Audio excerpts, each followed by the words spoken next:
Chop বানানোর জন্য প্রথমে কিছু মশলাকে ভেজে নিতে হবে, যেমন হচ্ছে গোটা জিরে, গোটা ধনে ও শুকনো লঙ্কা।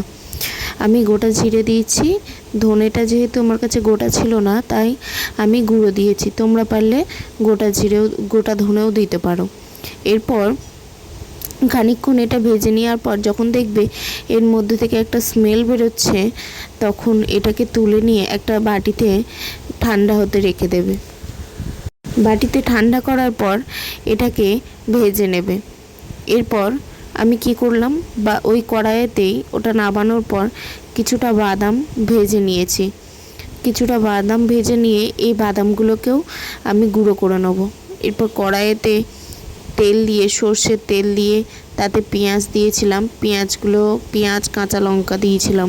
পেঁয়াজ আর কাঁচা লঙ্কাটা লাল লাল করে ভেজে নিতে হবে। এই পেঁয়াজ আর কাঁচা লঙ্কা 2 থেকে 3 মিনিট একটু নাড়াচাড়া করে ভেজে নিলেই এগুলো যখন লাল লাল হয়ে আসবে তখন এর মধ্যে একটু রসুন কুচি দিয়ে দেবে। রসুনটা তোমরা পারলে বাটাও দিতে পারো, আবার না পারলে তুমি একটু রসুনগুলো কুচিয়েও দিতে পারো, তাতে কোনো অসুবিধা নেই।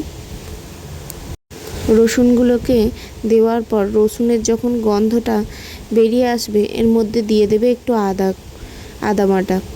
আদা বাটাটাও খানিকক্ষণ ভেজে নেওয়ার পর আদা বাটার স্মেলটা যখন বেরিয়ে যাবে তখন তোমরা কি করবে, আমি কি করেছিলাম, আলুর পুরটা বানিয়ে রেখেছিলাম। আগে আলুর পুরটা সিদ্ধ করে রেখে দিয়েছিলাম, ঠান্ডা হতে দিয়ে দিয়েছিলাম।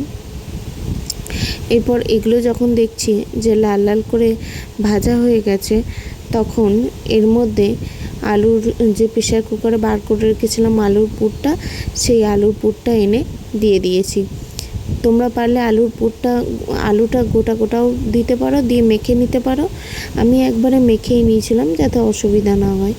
এরপর আলুর পুরটা ওর সাথে পেঁয়াজ, রসুন, আদা এগুলোর সাথে খানিকক্ষণ লো ফ্লেমে নাড়াচাড়া করে নেওয়ার পর এতে হলুদ গুঁড়ো, একটু লঙ্কা গুঁড়ো আর একটু নুন দিয়ে, স্বাদের মতো নুন দিয়ে তোমরা খানিকক্ষণ নাড়াচাড়া করে নেবে।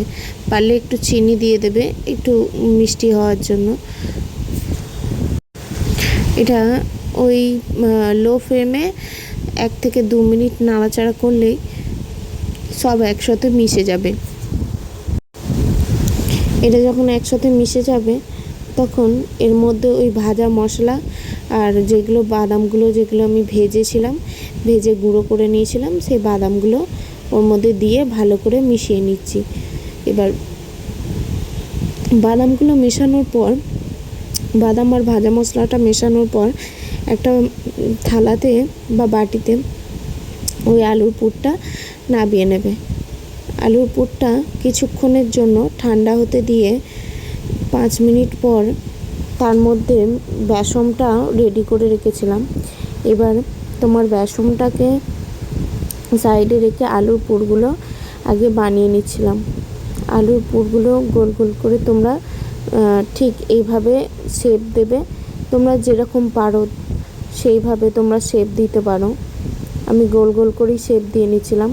আর শেপ দেওয়ার পর মনে পড়লো যে আচ্ছা, প্লেটের মধ্যে একটু তোমরা পারলে বেসন দিয়ে নেবে, কারণ হচ্ছে যেহেতু ওই আলুটা নরম, তাতে কি হবে বেসনটা দিলে তোমার তুলতে সুবিধা, আলুর পুরগুলোকে তুলতে সুবিধা হবে।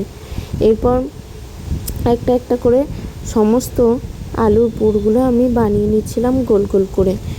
আলুর পুরগুলো যখন বানানো হয়ে গেল তার আগে আমি ব্যাটারটা বানানোর জন্য আমি বেসনের মধ্যে একটু হলুদ গুঁড়ো আর একটু লঙ্কা গুঁড়ো দিয়েছিলাম, আর কাশ্মীরি লঙ্কা যেটা দিয়েছিলাম।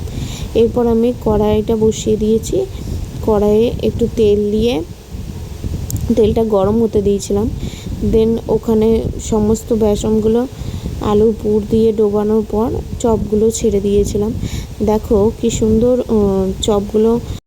চপগুলো যখন হয়ে যাবে তখন আস্তে আস্তে সমস্ত চপগুলো তুলে নিতে হবে।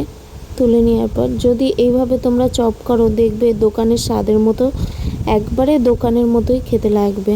এতে আমি কোনো খাবার সোডা ইউজ করিনি। পারলে তোমরাও একবার বাড়িতে ট্রাই করে দেখো।